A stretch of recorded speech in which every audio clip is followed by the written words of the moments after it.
ጤና ይስጥልን። የሐሪ ዜና ነው።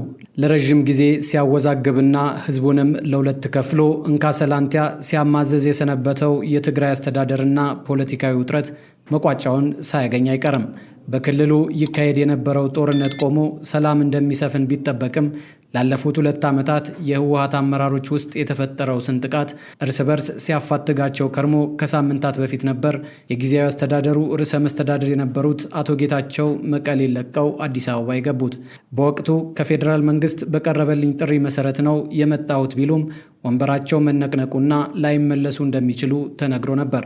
በዶክተር ደብረጽዮን የሚመራው የህወሓት ቡድን የማህተም ቅሚያና የከንቲባዎች ሹምሽር ድራማ እንዲሁም የጠቅላይ ሚኒስትሩ የክልሉን መሪ በኢሜይል ጠቁሙ ጥሪ አብቅቶ ሌፍተናንት ጀነራል ታደሰ ወረደ ለ1 ዓመት የክልሉ ጊዜያዊ ርዕሰ መስተዳድርነት ሹመት በትናንትናው ዕለት አዲስ አበባ መጥተው ተረክበዋል። እዚህ ደረጃ ላይ ከመደረሱ በፊት ግን እስከ መገዳደል የደረሰ ውጥረት ውስጥ ገብተው እንደነበርና ጌታቸው ረዳም ተደግሶላቸው ከነበረው የሞት ወጥመድ ማምለጣቸውን ተናግረዋል። አቶ ጌታቸው በቅርቡ ባደረጉት ቃለ ምልልስ 2 ዓመታት ባልተረጋጋ ሁኔታ ውስጥ ሆነው ሲሰሩ እንደነበርና ከህወሓት በተለይም ከአንጋፋዎቹ ጋር የተካረረ ግንኙነት ውስጥ ገብተው እንደነበር አረጋግጠዋል። ይህም የሆነበት ምክንያት በእሳቸው እይታ በትጥቅ ትግል አልፈው የመጡ ባለመሆናቸው ነው። ይህን በተመለከተ ቢቢሲ ሰፊ ሀተታ ይዞ ወጥቷል። ከቀዳሚ የህወሓት ፖለቲካዊና ወታደራዊ አመራሮች ጋር ፍጥጫ ውስጥ ገብተው እንደነበር ያስታወሰው ዘገባው የስልጣን ጊዜያቸው ድንገት እንዳበቃ ጠቅሷል። ከ3 ሳምንታት በፊት በህወሓት ሊቀመንበሩ ደብረጽዮን ገብረ ሚካኤል የሚመራው የህወሓት ቡድን መቀሌን ጨምሮ በተለያዩ የትግራይ ክፍሎች የሚገኙ የአስተዳደር ተቋማትን በኃይል መቆጣጠሩን ተከትሎ አቶ ጌታቸው ወደ አዲስ አበባ ማቅናታቸውንም አስታውሷል። በወቅቱ ክልሉን በተመለከተ ከጠቅላይ ሚኒስትሩና ከዲፕሎማቶች ጋር ለመነጋገር መምጣታቸውና ወደ መንበራቸው እንደሚመለሱ ቢናገሩም ከ3 ሳምንታት በኋላ አዲስ አበባ ውስጥ ከጠቅላይ ሚኒስትሩ ግራ በኩል ቆመው ወንበራቸውን አስረክበዋል።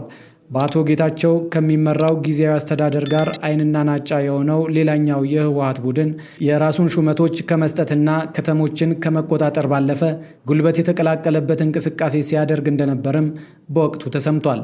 ከዚህ ባለፈ አቶ ጌታቸው ወደ አዲስ አበባ የመጡት በሕይወታቸው ላይ የተጋረጠውን አደጋ ሸሽተው ነው ተብሎ ተወርቶም ነበር። ራሳቸው በሰጡት ቃለ ምልልስ ወደ አዲስ አበባ ሲመጡ ጥቃት ሊሰነዘርባቸው እንደነበር መናገራቸውን ቢቢሲ አስታውሷል። ይህም እንዴት እንደነበር ሲያስረዱ መሳሪያ በተጠመደበት መኪና እስከ አየር ማረፊያ ድረስ ክትትል እንደተደረገባቸውና በአየር ማረፊያ ጥበቃ በፌዴራል ፖሊሶች እንዲቆሙ መደረጋቸውና ክትትሉም አውሮፕላን ውስጥ እስኪገቡ ድረስ እንደነበር መናገራቸው ነው የጠቀሰው። የአቶ ጌታቸውና የህወሓትን ግንኙነት ባብራራበት ክፍል እሳቸው ከዕድሜና በትጥቅ ትግል ውስጥ ካላቸው ሚና አንጻር እንግዳ መሆናቸውና ከህወሓት ዋነኛ መሪዎች በተለየ ወታደራዊውን መንግስት ለመጣል በተደረገው የትጥቅ እንቅስቃሴ ውስጥ አለመሳተፋቸውን በማስታወስ ራሳቸው ተቀባይነት ላጡበት ምክንያት ሊሆን ይችላል ያሉትን የሚያጠናክር ሐሳብ አክሏል። ምንም እንኳን በህወሓት ውስጥ ያላቸው ቆይታ 2 አስርታት እንኳ ባይሞላም በድርጅቱ ውስጥ ያገኙት ተቀባይነትና ሚና ቀላል የሚባል እንዳልሆነ ገልጿል። ጥብቅ በሆነው የህወሓት የአመራር መሰላል ላይ ተረማምደው በአጭር ጊዜ ምክትል ሊቀመንበር ለመሆን የቻሉ ናቸውም ብሏል። አቶ ጌታቸው በተለይም የጠቅላይ ሚኒስትር መለስ ዜናዊ ሞትን ተከትሎ ጎልተው እየታዩ የመጡ ሲሆን ከጠቅላይ ሚኒስትር ኃይለማርያም ደሳለኝ አማካሪነት እስከ ኮሚኒኬሽን ሚኒስትርነት የስልጣን ደረጃ ደርሰው የነበሩ ናቸው። ይሁን እንጂ የኢህአዴግ አስተዳደር መንኮታኮቱን ተከትሎ የህወሓት አመራሮች ወደ መቀሌ ሲሄዱ አብረው መጓዛቸውም ይታወሳል። ከዚያም በኋላ በተከሰተው ጦርነት ወቅት ለመጀመሪያ ጊዜ ወደ በረሃ ወርደው የህወሓትን የፕሮፓጋንዳ ክፍል ሲመሩ እንደነበር ይታወቃል። በወቅቱ ከተለያዩ መገናኛ ብዙሃን ጋር ቃለመጠይቅ በማካሄድ ዝናቸውን አግኝቶ እንደነበርም ይታወሳል። ጦርነቱ እንዲያበቃ ከፌዴራል መንግስት ጋር በተደረጉ ንግግሮች ግንባር ቀደም ተሳታፊ በመሆን የፕሪቶሪያውን ስምምነት ከህወሓት በመወከል የፈረሙ ሰውም ናቸው። የሰላም ስምምነቱ ተፈርሞ የትግራይ ጊዜያዊ አስተዳደር በሚቋቋምበት ወቅት በጊዜያዊ ርዕሰ መስተዳደርነት የተሾሙት አቶ ጌታቸው ወንበራቸው ዝም ብሎ ወንበር አልሆነላቸውም። ከስርና ከላይ በእሳት የሚለበለብ ድፎ ዳቦ ይመስል ከፍተኛ ጫና ውስጥ እንደነበሩም ይነገራል።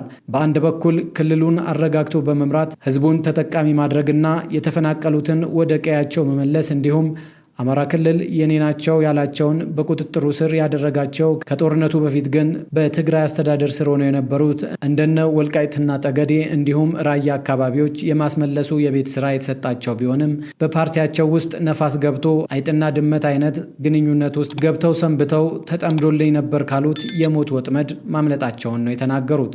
ለገጠማቸው ፈተና በዋነኛነት ነባር የህወሓት አባላት በጊዜያዊ አስተዳደሩ ከርዕሰ መስተዳድርነቱ ቦታ ጀምሮ ቁልፍ በሚባሉ ቦታዎች ላይ ድርሻ እንዲኖራቸው ቢፈልጉም በጠቅላይ ሚኒስትሩ ተቀባይነት ባለማግኘቱ ሊሆን እንደሚችል ይገመታል። በወቅቱ አቶ ጌታቸው በእጩነት ቀርበው ተቀባይነት ባገኙበት ወቅት ጉምቱ የሚባሉ አመራሮች ደስተኛ እንዳልነበሩ ነው የሚነገረው። ይህም የአቶ ጌታቸው የሥራ ጊዜን አይወጡት አቀበት አድርጎባቸዋል። ከመቀሌ ባለፈ ብዙ ሚና እንዳይኖራቸው ያደረገ ሆኖ መክረሙም ነው የሚነገረው። ጊዜያዊ አስተዳደራቸው በክልሉ ውስጥ መዋቅሩን ለማጠናከር ቀላል አልሆነለትም። ከጦርነቱ ማብቃት በኋላ የመንግስት መዋቅር በተዳከመበት ትግራይ ውስጥ የወንጀል ድርጊቶች መበራከት፣ ህገወጥ የማዕድን ማውጣትና የዘረፋ ድርጊቶች መስፋፋት የህዝቡ ስጋት ሆኖ አሁን ድረስ ዘልቋል።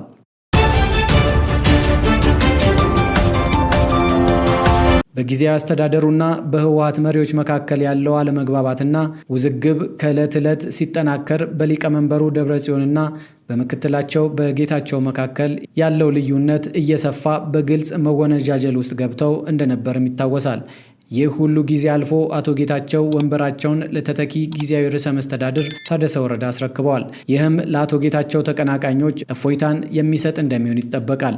ለምን ቢባል አቶ ጌታቸው ምክትል ርዕሰ መስተዳድርና የሰላምና ጸጥታ ቢሮ ኃላፊ በነበሩበት ወቅት የሚጠበቅባቸውን ባለመወጣታቸው በመውቀስ ከነ ደብረ ጽዮን ቡድን ጋር እንደሚያብሩ የሚያመለክቱ አስተያየቶችን ሲሰጡ ነበር።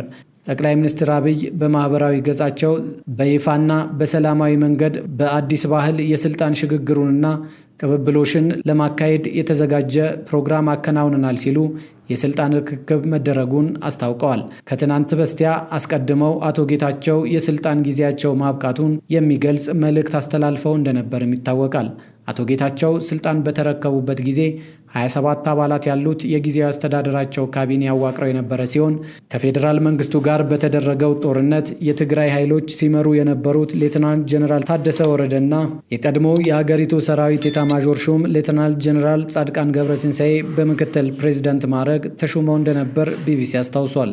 ጠቅላይ ሚኒስትሩ የሌተናል ጀነራል ታደሰ ወረደ ሹመት ባሳወቁበት መልእክታቸው አሁን ትግራይ ውስጥ ያለውን ክፍተት ሞልተው ወደፊት ሊወስዱ ይችላሉ የሚል እምነት በርካታ ወገኖች ዘንድ አለ ብለዋል።